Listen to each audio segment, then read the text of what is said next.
and we can relax a little bit. I felt rushed there.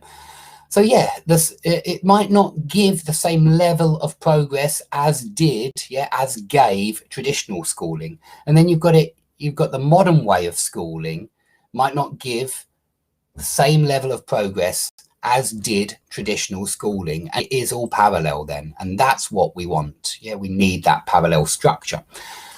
Okay, competition is believed to disclose the covert abilities. I like the language here because it is, the covert abilities of pupils, converting their weaknesses into strengths. Yeah, weaknesses and strengths are the noun forms and not strengthen, which is a verb, just like weaken is a verb. And converting is a nice participle phrase. I do like participle phrases that are used effectively, and it's the competition that converts their weakness into strengths. This is a very good participle phrase. Okay, let's take as an example the system in the USSR. So good concrete examples.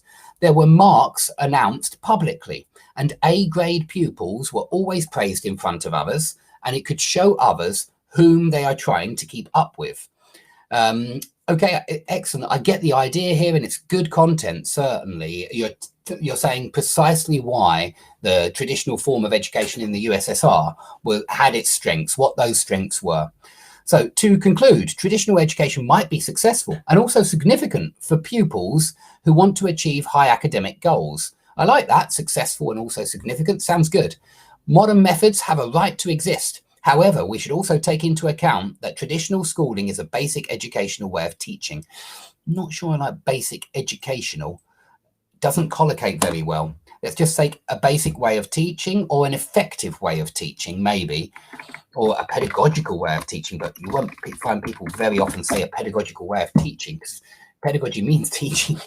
So I mean, this is the thing with an educational way of teaching. Surely all teaching is educational. So let's get rid of educational and say is a basic or is an effective way of teaching. But it's a good conclusion. But you can see how this essay is not as strong as the previous essay. I'm sure that is clear. And if you have any questions now about either of the two essays, now is the time to ask your questions. I do ask, for questions at the end, because then I'm not focused on the essay. But yeah, I must admit, I am improving my English when I do this. This does help me improve my English, certainly.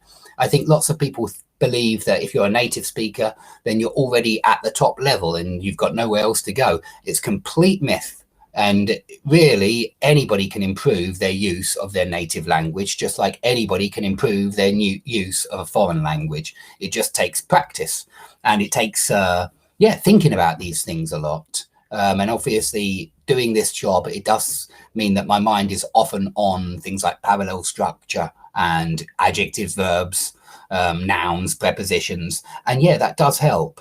But I think that a lot of my students are hyper aware of a lot of these linguistic difficulties. All of the students that I talk to, they're certainly aware of all of these things, and I think they have a good understanding of grammar. And that's excellent, because that's what we need to improve our writing for sure.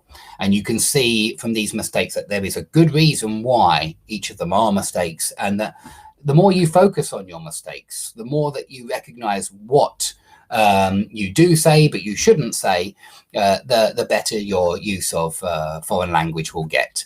And I have to do exactly the same when I'm learning a foreign language. Somebody made a very good criticism of my Russian yesterday, and it's been a very common criticism over the years, which is that I don't use myekký znak. Yeah, I pretend that this soft sign in Russian doesn't exist. And it's partially because I can't hear it. I can't hear it being used. I can with certain letters or combinations, but I can't with all of them. But it is a fair criticism, and I can hear how I don't use it when I should on some occasions. And so I'm going to focus on them first and try and work on it and see if it gets better. But I mean, for the Russians there in the audience, because there's only 11 there, but there's probably 1 or 2 Russians out there, I will usually put the infinitive without a soft sign at the end. And it's just because nobody explained to me from the start that there is a difference between igrat and igrat with a t at the end and a igrat. I can hear that on yesterday's video, I'll often say vstrichat and not vstrichat. And so I can hear that soft sign, but I can't hear the other ones. But you can see that I mentioned this just to show you that everybody's in the same position as you when you're learning a language, and everybody's making mistakes and everybody's trying to improve. And so if we all help each other, if we all point out each other's mistakes, it will be much easier and our use of language will get much better. So thanks everybody for watching. This was just a tiny little ending on the end of the last writing. I have to split them up into under 20 minutes because of problems with YouTube and the restreaming and stuff like that. It's got to be under 20 minutes. Otherwise, I seem to have problems getting it up on my website. But please go to my website, skype-lessons.com. If you ever miss any lessons on any days, they go up every single day on that website with exercises. And this will, of course, go up on my website with the essay and the corrections so that you can see them. Okay, so thanks everybody for watching. I do appreciate all of your support. Please come with questions. I'm looking forward to your questions next time. I know that with language, there are all sorts of things which don't make any sense. And I'm also thoroughly aware that most teachers, in fact, all of us at some point are guilty of this, will try, if they get a very difficult question, which they don't fully understand themselves yet, they'll try and brush you off with some kind of rubbish. Yeah, I think that teachers in the UK do this with commas, because really nobody's taught a lot of precise rules for commas. And so I think that teachers in England just say commas are for pauses. And this is an absolute load of rubbish, but it's what a lot of kids are told. So thanks everybody for coming. So thanks Mary, thanks Raihan, and everybody else who's here. I'm sorry I can't read those Korean, are they? Korean characters? I'm not sure. I'm not sure even what language they are. But thanks Vito and Iviso, Marat, Mysterious Person, Sabi, everybody else for coming along. I do appreciate it. And I'll see you all later, probably tomorrow morning.